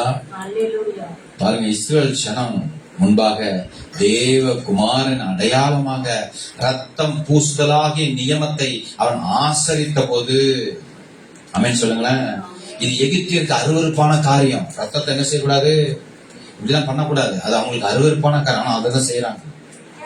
முதல்ல மோசே நம்புறான், இந்த இயேசுவை வைத்து வரப்போகிற ஒரு ஆள். இயேசு எப்போ வரப்போறாரு, எப்போ வரப்போறான்னு தெரியாது, அறிவிக்கப்படல. அப்படி வருகை நம்பினா அவன் அர்ப்பணித்த விதம் பாருங்க. எல்லாரையும் செய்ய சொல்றான். ஆமீன் சொல்லுங்களேன். எல்லாரையும் அந்த ரத்தத்துக்கு என்ன செய்யறான், உடன்படிக்கை செய்யறான். அந்த உடன்படிக்கை செய்த பொழுதுதான் எகிப்தை விட்டார் வெளியே வந்தாங்க. ஆமீன் சொல்லுங்களேன். அல்லேலூயா. நான் உங்களுக்கு அதான் சொல்றேன், நீங்க நம்புறீங்களான்னு தெரியல. கடினமான சூழ்நிலை. ஐயோ பாஸ்டர் பயங்கரமான கடன், காலையில வந்து நின்றுறானுங்க. ஐயோ பாஸ்டர் ரொம்ப நெருக்கம், எங்க வீட்டுல ஒன்னும் சரியில்லை, நோய் வந்துருச்சு, பாடு வந்துருச்சு, ஒரே பிரச்சனை எங்க வீட்டுல. நான் உங்கள்கிட்ட சொல்றேன், ஜெபிக்கிறேம்மா. வைத்தியமே ஜெபித்தா எப்படியா சரியாகும். உங்கள்கிட்ட ஒரு பிரச்சனையை சொல்றாரு, இது மாதிரி ஒருத்தர் என்ன கொலை செய்ய தெரியுனா, எப்ப கொலை பண்ணா தெரியல, நான் ஜெபம் பண்றேன். அடப்பாவி, இந்த ஸ்டேஷனுக்கு போ, எனக்கு தெரிஞ்ச இன்ஸ்பெக்டர் ஒருத்தர் இருக்கிறான்னு சொல்லுவீங்கன்னு பார்த்தேன். இல்லைன்னா அந்த ஸ்டேஷனுக்கு போ, எனக்கு தெரிஞ்ச ஒரு ஏட்டையா இருக்கிறான்னு சொல்லுவாருன்னு பார்த்தா. இல்ல நீ கவலைப்படாத, கவுன்சிலர் தெரியும் சொல்லுவாருன்னு பார்த்தா. ஜெபிக்கிறோம் போன்றாங்க. ஐயா என்னங்க இது? தேவ குமாரனை உங்கள் ஜெபத்துல நீங்கள் என்ன செய்றீங்க, அவரை உயர்த்துகிற பொழுது இங்க நடக்குது. இதுதான் சொல்றான். மொத்த ஜனங்களும் எகிப்து தேசத்துல இருந்து அடிமைத்தனத்தில் விடுதலை ஆகி ரட்சிப்பின் தேசமாகிய கானானை அடைய வேண்டும். இதுதான் பிளான். அதுக்கு அவர்கள் செய்கிற காரியம் என்னன்னு பாத்தீங்கன்னாக்க, தலையில அடிச்சுக்குவீங்க. ஒரு ஆட்டுக்குட்டையை பிடிச்சு ரத்தத்தை எடுத்து நிலைக்கால் வாசல தெளிச்சு பஸ்காவை ஆசரியுங்கள். அடப்போ பைத்தியம், எங்கயோ இந்த மோசம் எங்கேயும் விழுந்துட்டான் போல் இருக்குப்பா, தலையில அடிபட்டு இப்படி ஆயிடுச்சு போல் இருக்கு அவங்க சொல்லியிருக்கணும். நம்ம இல்லையா? மோசே நம்புகிறான். இல்ல, உங்களை அதம் பண்ணுவதற்கு கர்த்தர் பரலோகத்திலிருந்து ஒரு சங்கார தூதனை அனுப்ப போகிறார். இது தேவகுமாரனுடைய அடையாளத்தை கண்டா பரலோக ராஜ்யம் அதற்கு கீழ்ப்படியும். அங்கே மிக பெரியவர் அவரே. அவருடையதான அந்த அடையாளத்தை பூசினீங்கன்னா உங்களுக்கு விடுதலை உண்டு, உங்களுக்கு ரட்சிப்பு உண்டு, உங்களுக்கு மீட்பு உண்டு, நீங்கள் விடுதலை ஆவீர்கள். ஆமென் சொல்லுங்க. ஜெபத்துல என்ன செய்யறோம்? எங்கள் ஜெபம் கேளுங்கள் இயேசுவின் நாமத்தினாலே எங்கள் ஜெபம் கேளுங்கள் நல்ல பிதாவே என்று சொல்லுகிறோம். ஜெபித்தா சரியாயிருமா கடன்? சொல்லுங்களேன். அடப்பா, நான் தாங்க வாங்கினேன் கடன். உங்களுக்கு தெரிஞ்சாலே அட்டாது இருந்து எல்லாம் குழு ஆரம்பிச்சிருக்கீங்க. குழு கொஞ்சம் அமௌண்ட்டை வெட்டி விட்டீங்கன்னா கொஞ்சம் ஃப்ரீ ஆயிருவேன்னு பார்த்தா நீங்க ஜெபம் பண்றேன்றீங்க. எங்களுக்கு தெரிஞ்சதா தாங்க. அந்த மோசைக்கு மாத்திரம் இல்லை, இந்த மோசக்காரன கதை தெரியும். ஹல்லேலூயா. என்ன பெருசா ஜெபம் பண்றான்றாரு. நான் எவ்வளவு பெரிய காரியம் சொல்லிட்டு இருக்கேன். பாஸ்ட் கல்யாணம் நடக்கணுங்க, ஜெபம் பண்றேன் போ. ஓ, அது வேற வந்துருச்சு. கல்யாணம் நடக்கணும், கடினமான சூழ்நிலை, வயசு வேற போயிட்டு இருக்குது. இந்த பக்கம் வேலை இல்ல, அந்த பக்கம் காசு இல்ல, என்ன செலவு ஒண்ணும் புரியல, எதுவும் சரியில்லை. எப்படி நடக்க போகுது? நான் சொல்ல ஜெபம் பண்ண போ. இவர் ஆக மாட்டார். ஏதோ 4 பேரை பாக்குறேன், உங்க வாட்ஸ்அப்ல அனுப்புறேன், இல்ல நான் போய் பேசுறேன், இல்ல நான் ஏதாவது பண்றேன்னு சொன்னா நம்பலாம். அம்மாவில சொல்லுங்க, நீங்க சொல்லுங்க. இல்லையே வயிற்றுல நெருப்ப கட்டிட்டு அலைஞ்சிட்டு அந்த பாஸ் இப்படி சொல்றாரு. வேற ஒண்ணும் இல்லைங்க, நான் மோசே மாதிரிதான் செய்யணும். அல்லேலூயா. ஃபர்ஸ்ட் இதை செஞ்சிடறேன், அதுக்கப்புறம் உங்களுக்கு நான் என்ன செய்யறேன், வரேன். உத்தரவு இல்லாம, தேவனுடைய உத்தரவு இல்லாம ஒண்ணும் செய்ய முடியாது. கடனா இருக்கலாம், பொருளா இருக்கலாம், விபத்தா இருக்கலாம், ஹாஸ்பிட்டல்ல படுத்திருக்கிற ஒருத்தர் ரத்தம் தேவைப்படுது, இந்த A+B+ ஏதோ தேவைப்படுது, பாஸ்டர் ஏதாவது பண்ணுங்க, நான் உனக்காக ஜாம் பண்றேன். ஆனா போங்க பாஸ்டர், இப்போ பாரு ஜாம் பண்றேன். தாலி இருக்காதீங்க, ஏதாவது பண்ணுங்க. யாருக்கா உங்களுக்கு தெரியுமா, யாருக்கா பிளட் இடம் இருக்காம பாருங்க. முதல்ல ஜாம் பண்றேன், அப்பதான் அவனே தென்படுவான். நம்புறீங்களா அத? அல்லேலூயா. அழைக்கப்பட்டவர்கள் எல்லாம் கடினமான சூழல் தான். ஆனா அதை எப்படி ஜெயித்தாங்கன்னா, தேவகுமாரனுடைய அடையாளத்தை அவர்கள் என்ன செஞ்சாங்க, பயன்படுத்த ஆரம்பித்தார்கள். அதுதான் அவர்கள் ரட்சிப்பு, விடுதலை, மீட்பை கொடுத்தது. துணிகரமாய் இறங்கியதை செய்கிறார்கள், துணிந்து செய்கிறார்கள். அது ஒண்ணு சரியா நடக்கலன்னு இங்க காரியம், இவன் தீர்ந்தான். நடக்கலாம், யாரு தீர்ந்தா? இவன் தீர்ந்தான் இல்லையா? வர்ற சங்காரக்காரன் வந்துட்டு வராம போயிட்டானா அடுத்த நாள் இவங்க யாருமே இருக்க மாட்டாங்க. என்ன அருவருப்பான காரியத்தை எகிப்திற்கு அருவருப்பு என்னது? ஆட்டுக்குட்டி அடிச்சு ரத்தத்தை இல்லைங்க. ஜனங்களுக்கு அருவருப்பு, எகிப்திற்கு அருவருப்பு. எப்ப நம்ம நாட்டுல இருந்துட்டு இவன் இந்த மாதிரி செஞ்சுட்டான்னு சொல்லி எல்லாரும் என்ன பண்ணிடுவாங்க? எலும்பி இவர்களை மேற்கொண்டு விடுவார்கள். ஆனா சொல்றாரு, நாளைக்கு ஒருத்தன் இருக்க மாட்டான், அவனே காலில் விழுந்து உங்களை அனுப்பிடுவான் பாருங்க. அதேதான் நடந்துச்சு. தேவகுமார் மகிமையை கண்டீங்களா? இத்தனை பேர் ஆமென் சொல்றீங்க? அழைக்கப்பட்ட தாவீதை நான் பேசுகிறேன். நேரம் நான் சீக்கிரம் போறேன். கடினமான சூழல், ஆசீர்வதிக்கப்பட்ட தேசம்தான். ஆனா மனாந்தரங்களில் ஆடுகளை வைத்துக் கொண்டு இருக்கிறான். ஆசீர்வதிக்கப்பட்ட தேசம். நம்ம சபை ரொம்ப ஆசீர்வதிக்கப்பட்ட ஒரு சபை. நம்ம சபையில இருந்து ஊழியக்காரன் எழும்பிச்சாங்க. அல்லேலூயா. ஹலோ, தடுத்து நிறுத்த முடியாது. மிஷனை, தரிசனத்தை நிறுத்த முடியாது. ஆமென் சொல்லுங்களேன். பாடுற நம்ம எழுப்பிச்சாங்க, அசைக்க முடியாது நம்மளை. ஆமென் சொல்லுங்களேன். கொஞ்சம் பேரா இருக்கலாம், ஆனா தேசத்தை அசைக்கிறவர்கள் நாங்கள். ஆமென் சொல்லுங்களேன். பட்டணங்களை குலுக்குகிறவர்கள் நாங்கள். ஜீவ வசனத்தை பிடித்துக் கொண்டு உலகத்திலே சுடர்களை போல பிரகாசிக்கிறவர்கள் நாங்கள். அல்லேலூயா. அழைக்கப்பட்ட தாவீது சுற்றி பார்க்கிறான். தேசம் அருமையான தேசம், பாலும் தேனும் ஓடுகிற தேசம், நலம் விசாலமான தேசம். ஆனால் எனக்கோ வனாந்திரம், கொஞ்சம் ஆடுகள், கொஞ்ச நெஞ்ச ஆடுகளையே மேய்ப்பதே கடமையாக எண்ணி இருந்தவனாக அவன் இருக்கிறான். சும்மா சில்ற அப்படியே போயிடுச்சு. அவன் வீட்டுக்கு போக முடியாது. இங்கே இருந்து கொஞ்சம் ஆடெல்லாம் மேய்ச்சி அப்பாட கொஞ்சம் நல்ல பேர் வாங்கலான் இருக்கிறேன்னு இருந்தவன தேவனால் அனுப்பப்பட்ட சாமுவேல் தீர்க்கதரிசி வந்து நிக்கிறாரு. வந்து என்ன சொல்றாரு? நீ பூமியில் வம்சங்கள் எல்லாம் ஆசீர்வதிக்க பிறந்த ஒரு இனத்தை, பூமியில் வம்சங்கள் எல்லாம் உனக்குள்ள ஆசீர்வதிக்கப்படும் சொன்னாங்க. பாத்தீங்களா ஒரு இடம் அவ்வளவு பெருகிச்சு. இஸ்ரேல் தேசம் எங்க நிறைஞ்சிருக்கிறாங்க, நிறைஞ்சு நிக்கிறாங்க. இந்த தேசத்தையே நீ ஆள போகிறேன்னு சொன்னவன ஒரு கணம் அடங்கிட்டான். ஏங்க ஆபிரகாம் சொன்னாரு, நீ பூமியில தினங்கள் எல்லாம் வம்சம்லாம் உனக்குள்ள ஆசீர்வதிக்கப்படும். இன்னும் அது போகல. இதுக்குள்ள என்ன பண்ணிட்டோம்? 12 கோத்திரம் 13 கோத்திரம் இருக்குது. ஆனா மோசேட்ட சொன்னார், அந்த ஜனத்தை தான் நீ நடத்த போறாங்க. நடந்துருச்சு. இப்போ தாவீது என்ன சொல்றாரு? நம்பணும். இந்த ஜனத்தை நான் ஆளுவதான். ஏங்க என்ன உள்ளே விட மாட்டேங்கிறாங்க, வீட்டுக்குள்ளேயே என்ன வீட்டிலேயே மதிக்க மாட்டேங்கிறாங்க. இந்த வீட்லயே எனக்கு ஒரு சேர் கிடையாது, வீட்லயே நான் தான் செய்யணும், ஒண்ணும் கிடையாது, மதிப்பு கிடையாது, ஒண்ணும் கிடையாது. அம்மாவிலே சொல்லுங்க, யார்கிட்ட இருக்கா வீட்டுல? ஹலோ, பைபிளை சுமக்கிறவனுக்கு வீட்டுல மதிப்பு இருக்கா? ஜெபிக்கிறவனுக்கு வீட்டுல மதிப்பு இருக்கா? கிடையாது. தாவீதும் கிடையாது.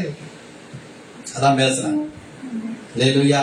இயேசு கிட்ட சொன்னாங்க, இயேசு கிட்ட மதிக்க மாட்டாங்க. இயேசுவே சொன்னார், தீர்க்கதரிசி ஒருவன் தன் ஊரிலும் தன் இனத்திலும் தன் வீட்டிலுமே என்று வேற எங்கும் அடையான்னு சொன்னார். அங்கதான்ப்பா அவனை போட்டு செய்வாங்க, அங்கதான் அவனை வச்சு செய்வாங்க. அல்லேலூயா, அல்லேலூயா. என்ன சொல்லிட்டாங்க? நம்புறான் தாவீது. அவனே ஆடு மேய்ச்சிட்டு சட்டை இல்லாம உட்கார்ந்துருக்கான்.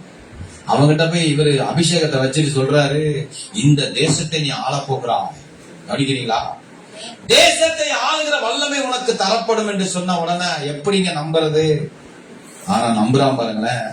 ராஜரீகம் பெறுகிறான். நம்பின பொழுது அவனுக்கு ராஜரீகம் வருகிறது. அழைக்கும் போது தேவகுமாரனை மையமாக கொண்டே அழைக்கப்பட்டிருக்கிறார்கள் இவர்கள் எல்லாருமே. சொன்ன சொல்லு கதையே வேற. அழைக்கும் போதே தேவகுமாரனை வைத்துத்தான் இந்த டாப் பாடுன்னு சொல்லப்படுகிற ஆபிரகாம், மோசே மற்றும் தாவீதெல்லாம் இப்படிதான் அழைக்கப்பட்டிருக்கிறாங்க. அல்லேலூயா. தாவீதின் குமாரனே என்ற வேதத்தில் வேறு ஒருவருக்கு இந்த அடைமொழியே கிடையாது. எத்தனையோ தீர்க்கதரிசிகள் வந்து விட்டார்கள், எத்தனையோ ராஜாக்கள் வந்தாங்க, தாவீதுக்கு அப்புறம் பெரிய காரியம்லாம் செஞ்சாங்க.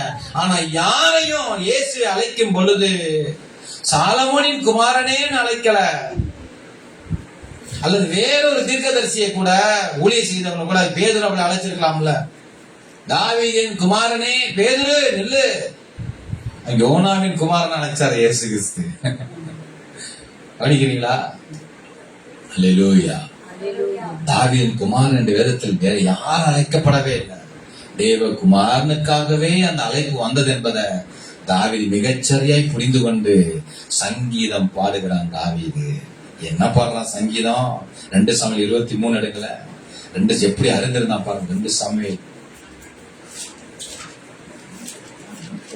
23, 2 சாமுவேல் 23 அவன் பாடுறான் பாருங்க.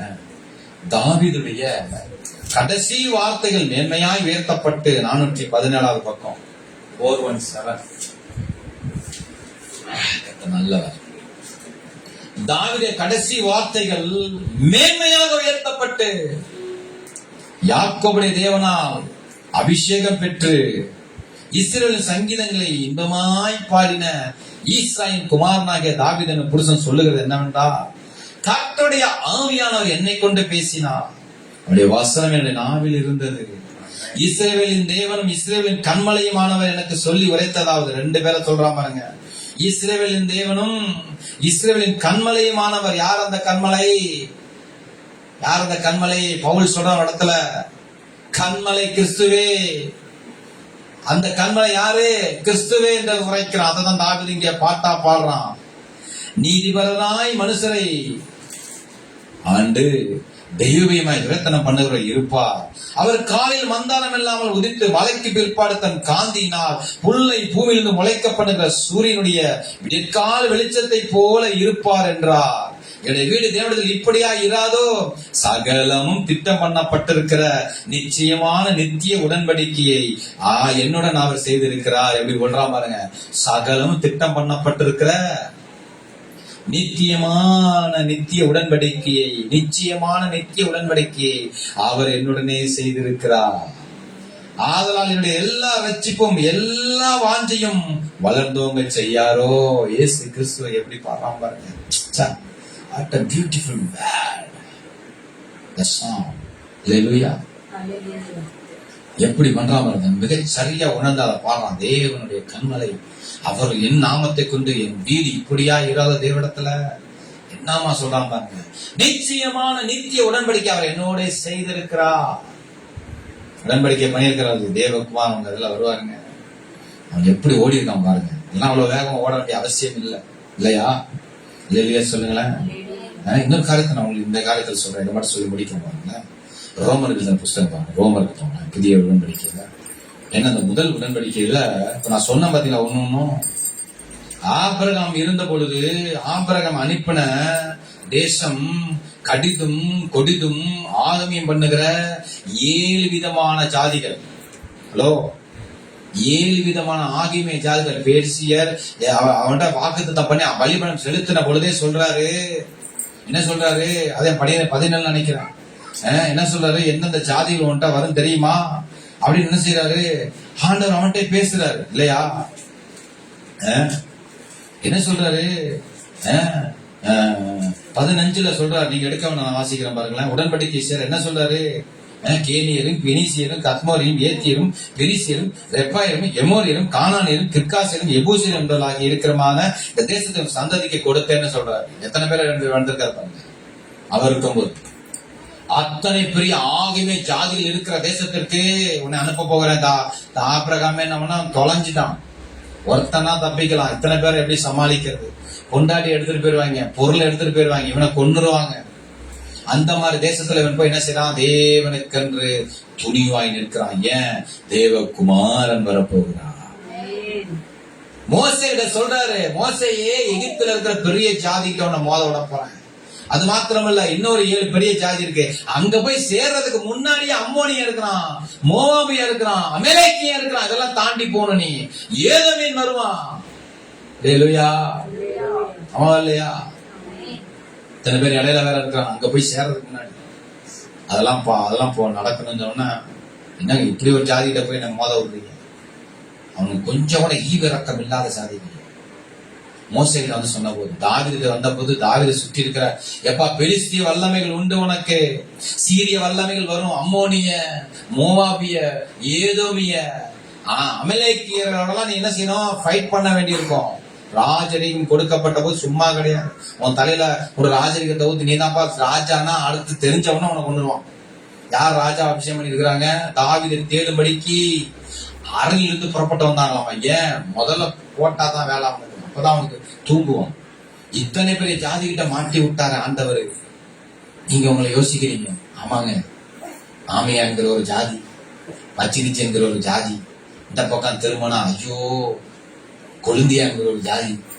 இப்ப என்னடா நான் பெத்த பிள்ளைங்களே எனக்கு ஒரு பெரிய இப்படி இருக்குது. இத்தனை ஜாதிகள் மத்தியில் விட்டுட்டீங்க. நான் உங்களுக்கு சொல்லுகிறேன். அப்படிப்பட்ட ஜாதிகள் இருந்தது இல்லையா? இதுல யார் சொன்ன? ஆபிரகாம் ஜாதி. ஆபிரகாம் இருக்கும்போது, மோசே அழைக்கும் போது, தாவீது அழைக்கும் போது இவ்வளவு பெரிய ஜாதிகள், கடினம் கொடூரமான ஜாதிகளா இருந்தது. அவங்க எல்லாம் மோத விட்டாங்க. கடைசியாக ரோமானியர்கள், ரோமர்கள், ரோமர் 9வது அதிகாரம் எடுத்து வைத்துக் கொள்ளுங்க. ரோமர் 9. உட்கார வைங்களா? டேய் உட்கார வைங்களா? எனக்கு என்னதான் பண்ணீங்க, எனக்கு இங்க டிஸ்டர்ப் ஆகக்கூடாது. கர்த்தர் நல்லவர். ஆமென். இன்னைக்கு தான் எத்தனை சேட்டை பண்றான் என்னன்னு தெரியல, சொல்லி எழுதி குடிச்சுட்டாங்க. ஹல்லேலூயா. 9வது அதிகாரம் ரோமர் 9 பாருங்களேன். ஒரு முக்கியமான சப்ஜெக்ட் நான் எடுத்துட்டு இருக்கேன். உங்களுக்கு ஈஸியான கதையை நான் சொல்லிட்டு ஈஸியா போயிடலாம். நான் அழகா டாட்டா காமிச்சிட்டு ஈஸியா ஒரு 1/2 hour எடுத்தா போதும். பெனிகினே 1/2 hour தான் ஒரு பிரசங்கம் பண்றாராம். தெரியுமா உங்களுக்கு? அழகா பாட்டுக்களை பாடி உங்களை பேசாம ஆராதிக்க வச்சுட்டு ஒரு 1/2 hour செய்திய நீ நன்றா இருப்பா, அதை பொண்ணு இதை பொண்ணு, ஓகே இப்படி எனக்கு ஒரு சாட்சியம் தெரியும், எனக்கு பாஸ்டர் தெரியும், எனக்கு ஒரு குடும்பத்தை தெரியும், அப்படியே அழகா போயிடலாம். நான் போயிட்டு வந்த ஏர்லாக் போயிட்டு வந்த காரை சொன்னாலே உங்களுக்கு 1 மணி நேரம் சரியா போயிடும். அது வெறுமையாக அனுப்புறேன், எனக்கு தேவன் இடம் கொடுக்கவில்லை. ஆமென் சொல்லுங்களேன். 9வது அதிகாரம் ரோமர் 9:24. அவர் யூதரிலிருந்து மாத்திரமல்ல புறஜாதிகளிலிருந்து நம்மை அழைத்திருக்கிறாரே, அந்தபடி எனக்கு ஜனங்கள் அல்லாதவர்கள் ஜனங்கள் என்றும் சிநேகிக்கப்படாத சிநேகிக்கப்பட்டல் என்றும் சொல்லி அழைப்பேன். நீங்களுடைய ஜனங்கள் அல்லவென்று அவர் சொல்லப்பட்ட இடத்துல அவர் ஜீவன தேவனுடைய பிள்ளைகள் எனப்பட என்று ஓசியா தீர்க்கதரிசி சொல்லி இருக்கிறது. அல்லாமல் இஸ்ரவேல் புத்திரரின் லக்கம் சமுத்திரம் மனத்திலேயா இருந்தாலும் மீதியாளர்கள் மாத்திரம் ரட்சிக்கப்படுவார்கள் என்றும் அவர் நீதியோடு சீக்கிரமாக தன்னுடைய காரியத்தை நிறைவேற்றுவார், கர்த்தர் பூமியிலே சீக்கிரமாகவே காரியத்தை நிறைவேற்றி முடிப்பார் என்றும் ஏசாயா இஸ்ரவேலை குறித்து சொல்லுகிறான். அல்லாமலும் ஏசாயா முன்னே சொன்னபடி இந்த வார்த்தை ரொம்ப முக்கியம். சேனையின் கர்த்தர் நமக்குள்ளே ஒரு சந்ததி மீதியாக வைக்காது இருந்தாரானால் நாம் சோதமை போலாகி குமாராவுக்கு ஒத்திருப்போம். இப்படி இருக்க நாம் என்ன சொல்லுவோம்? நீதியை தேடாத புறஜாதி நீதி அடைந்தார்கள், அது விசுவாசனாக நீதியே. நீதி பிரமாணத்தை தேடின இஸ்ரவேலர்கள் நீதி பிரமாணத்தை அடையவில்லை. என்னத்தனானெனில் அவர்கள் விசுவாசனை அதை தேடாமல் நியாய பிரமாணம் கிரீனாலை தேடினபடியால் அதை அடையவில்லை. இடருக்கான கல்லில் தேடினார்கள். இதோ இடருக்கான கல்லையும் தவறுக்கான கல்லையும் சீல வைக்கிறேன். அவர்கள் விசுவாசமா இருப்பான் எவனும் அவன் வெட்கப்படுவது வேதம் எழுதிருக்கும்படி ஆயிற்று. இது எப்படிங்க அந்த வார்த்தைக்கு மேட்ச் ஆகும் நீங்க யோசிப்பீங்க. இதுக்கு சம்பந்தமே இல்லையே. அந்த 3 காரியம் புரிஞ்சிருக்கும். இந்த காரியம் கொஞ்சம் கஷ்டமா இருக்கும். என்ன சொல்றேன்னா, இல்ல போய் படிச்சு பாருங்க. ரோமர்கள் தான் இயேசு கிறிஸ்து இஸ்ரவேலில் இறந்தார்கள். ரோமர்கள் தான் அந்த இஸ்ரவேலை தேசத்தை ஆண்டு கொண்டிருந்தாங்க. பகுதி பிரிச்சு ஆண்டு கொண்டிருந்தாங்க. அவர்கள் தான் இஸ்ரேல் தேசத்தை அவர்கள் அப்படிதான் ஆண்டு கொண்டுதான் எல்லா செல்வம் அவங்க தான் போயிட்டு இருந்துச்சு. இப்படி இருக்கும்போது ரோமர்கள் சிலர் ரட்சிக்கப்பட்டப்போ அவர்கள் எழுந்த ஒரு முக்கியமான காரியம் என்னன்னா, ரட்சகரை நாங்க தானே சிலுவையிலே அரைஞ்சோம். எங்க ஆளுங்க தான் போய் மிலிட்டரி மேன் தான் போய் தீர்ப்பு கொடுத்தாங்க. எங்க மிலிட்டரி தான் போய் என்ன செஞ்சு அவரை சிலுவையில கல்விகளை ஏத்துனது நாங்க தான். அது மாத்திரமல்ல, பின்பதாக வந்து அப்போஸ்தலர்களை கூட சிலரை என்ன பண்றாங்க, பட்டயத்தினால் வெட்டி கொன்றவர்களும் இதே ரோம சாம்ராஜ்யத்தை சேர்ந்தவங்க தான். அவர்களால வைத்திருந்த அந்த தேசாதிபதிகள் தான். அப்படி இருக்க நாங்க எப்படி ரட்சிக்கப்படுவோம் என்கிற ஒரு காரியம் அவங்கள்ட்ட இருந்துச்சு. நீங்க நினைக்கலாம், இயேசு எவ்வளவு நான் பாடப்படுத்திட்டேன், இயேசு நான் நம்பவே இல்லை, விசுவாசிகள் ஏன்னா என்கிட்ட சேரவே முடியாதுன்னு என்ன சொல்றாரு? ஏன் இப்படி ஒரு தனித்த ஒரு ஜாதிய அவர் எடுத்து பயன்படுத்தினாருன்னா என்ன சொல்றாங்க? வேதம் என்ன சொல்றது? நாம் அப்படி பயன்படுத்தப்படாத ஒரு ஜாதி இருந்திருந்தா, இஸ்ரவேல் என்கிற ஒரு தனித்து வாசம் பண்ணுகிற யாரோடும் கலவாத சம்பந்தம் கொள்ளாத ஒரு ஜாதியை மீதியாக தேவன் வைக்காது இருந்தாராயானா நாம் சோதமை போலாகி குமாராவுக்கு ஒத்திருப்போம். அப்படின்னா என்ன அர்த்தம்? சோதமில் இருக்கிற ஜனங்கள் வலதைக்கு இடதைக்கு வித்தியாசம் அறியாத ஜனங்கள், ஆண் என்று பெண் என்று பார்க்கவே மாட்டாங்க. அந்த அளவுக்கு கொடுமையான ஜனங்கள். எப்படி வேணாலும் வாழலாம், எப்படி வேணாலும் நான் என்ன செய்வேன், இன்பத்தை அனுபவிப்பேன், எப்படி வேணாலும் எவனுக்கு அவன் துன்பப்பட்டா பட்டுட்டு போறான், நான் கொலை செய்வேன், கொள்ளை அடிப்பேன், என்ன வேணாலும் செய்வேன், நான் நல்லா இருந்தா போதும் நினைச்சு வாழ்ந்த ஒரு ஜனம் தான் சோதம் குமாரா பட்டணத்தான். அது போல இந்த உலகம் முழுசு இருந்திருக்கும். இஸ்ரவேல் ஒரு தனித்து ஜனத்தை நாம் ஆயத்தப்படுத்தாது இருந்திருந்தா. ஏன் தனியா ஒரு ஜனத்தை மாத்திரம் அப்படியே கொண்டு வந்துட்டே இருக்கிறாரு ஆண்டவர்னா, இதுக்காகத்தான். ஒரு சாம்பிள் வேணும், ஒரு மாடல் வேணும், ஒரு தீர்க்கதரிசி அங்கிருந்து வரணும். ஆமே. அப்போஸ்தலர் எல்லாம் அதுல இருந்து அதுக்காக தான் எடுத்திருக்கிறார். எல்லா அப்போஸ்தலருமே யார் தான்? இஸ்ரவேல் ஜனங்கள் தான். ஆனா சீசர்கள் நிறைய பேர் வெளியே வந்தாங்க. ஆமே சொல்லுங்களேன். ஹல்லேலூயா. அப்பதான் சொல்றாரு, கிரேக்கர்னு கிடையாது, யூதர்னு கிடையாது. நான் உங்களுக்கு எழுத நிருபத்தை ரோமன் தான் முதல்ல எழுதுறாரு. நிருபமே ரோம நிருபம் தான் எழுதப்பட்டது. ஆமென் சொல்லுங்களேன். அதுதான் பைபிள்ல பாத்தீங்கன்னா ஃபர்ஸ்ட் அதான், அப்போஸ்தலருக்கு அப்புறம் தான் வரும். ஏன் இப்படி 16 அதிகாரம் எழுதியிருக்கிறார்? இவ்வளவு பெரிய அதிகாரம் எழுத வேண்டிய காரணம் என்ன? நிருபம் எழுத வேண்டிய காரணம் என்ன? அல்லேலூயா. ரோம ராஜ்யத்தின் வல்லமை எங்கே அதிகாரம் செய்து கொண்டிருந்தாங்க. ரோமர்கள் உலகத்தை ஆண்ட வரலாறு அது. உலகம் முழுமைக்கும் எல்லா வழி, எல்லா ஆண்ட ரோடு எல்லாமே போய் ஒரு இடத்துல ஜங்ஷனா மாறும். அதுதான் ரோம் பட்டணமா இருந்தது. இன்றைக்கு அப்படிதான் இருக்குது ரோம்ஸ். ஆமென் சொல்லுங்க. அல்லேலூயா.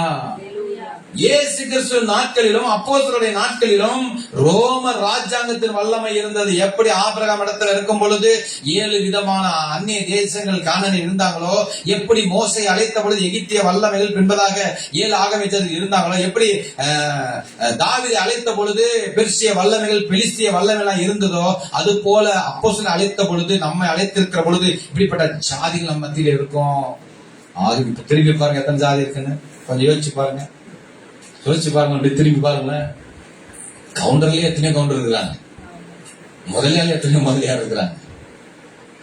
ஏதோ தேசம் பார்த்து எம்பிசி எஸ்சி எல்லாம் சொல்லி இருக்கு, 4 பிரிச்சு வச்சிருக்காங்க. உட்பிரிவு வெளிப்பிரிவு.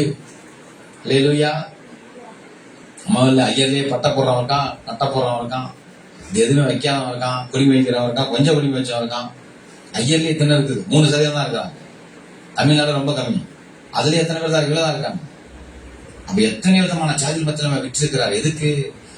நீதான் அதற்கு ஆதாரம், நீதான் சாட்சி. இயேசு கிறிஸ்து வருவார் என்று சொல்லுகிற ஒரே ஒரு ஆள் நீதான். இயேசு கிறிஸ்து சீக்கிரமா வர சொல்லுகிறவங்க நீதான். அந்த இயேசு கிறிஸ்து யார் என்று அறிந்திருக்கிற வேண்டியது எவ்வளவு அவசியமா இருக்கு பாருங்க. இவர்கள் அறிந்திருந்தனால அத்தனை பெரிய ஜாதிகள் மத்தியில பெரிய துணிகரமாய் துணிந்து தேவ ராஜ்யத்தை சாம்ராஜ்யத்தை உயர்த்தி பிடிச்சாங்க, வெற்றி கண்டார்கள். இன்றைக்கு உங்க மத்தியில பேசுகிற, உங்கள் மத்தியில சொல்லப்படுகிற காரியம் என்ன? பூமியில் வம்சம் உனக்கொண்டு ஆசீர்வதிக்கப்படும். ஆமென் சொல்லுங்களேன்.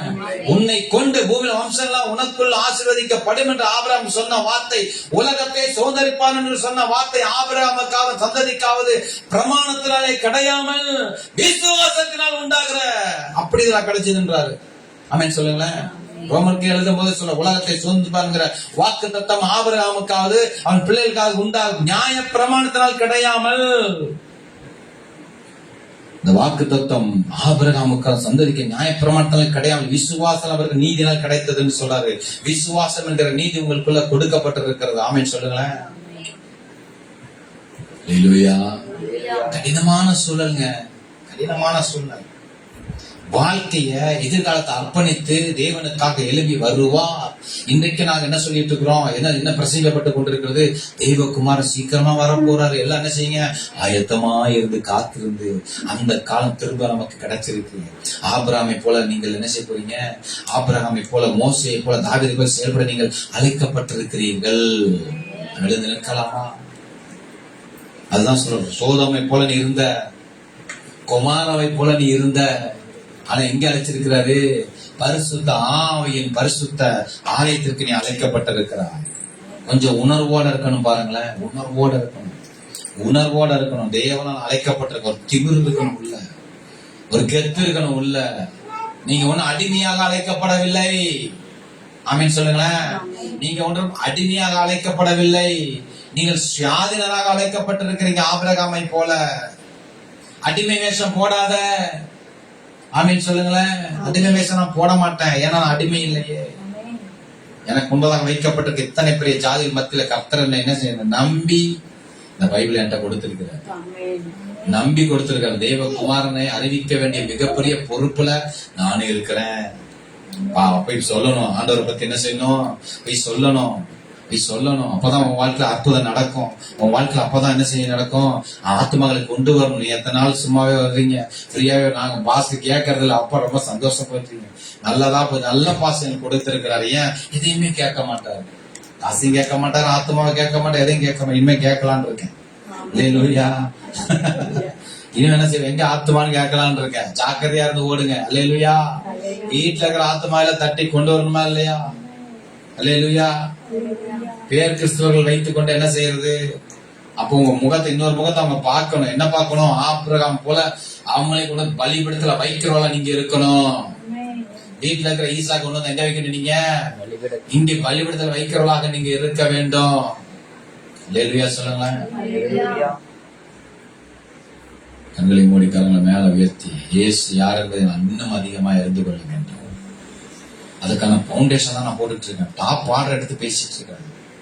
இந்த முக்கியமான இந்த பிதாக்களுடைய லிஸ்ட்ல முக்கியமா இருக்கிறவங்க, பிதாக்கள் லிஸ்ட்ல, ரட்சகர் லிஸ்ட்ல, ராஜாக்கள் லிஸ்ட்ல இருக்கிறவங்க, அப்படி பெரிய பெரிய பலத்த ஜாதிகள் எல்லாம் இருந்து நீங்க சொல்லலாம், ஐயோ அவங்கெல்லாம் பேசவே முடியாதுங்க பாஸ்டர், அவங்கெல்லாம் ரொம்ப புனிதமானவர்கள், கெட்ட பேச்செல்லாம் பேசுவாங்க. அதை விட கொடுமையானவங்க இருக்காங்க. போய் பார்வன்ட்டே பேசுனா நல்லா இருக்கான் நம்ம கிட்ட. ஹல்லேலூயா. கண்களை மூடி கரங்களை மேல உயர்த்தி கர்த்தரை ஒப்பு கொடுங்க. பிதா குமாரன் பரிசுத்தாவின் நாமத்தினாலே நீங்கள் அழைக்கப்பட்டிருக்கிறீர்கள், நீங்கள் முன்குறிக்கப்பட்டிருக்கிறீர்கள்.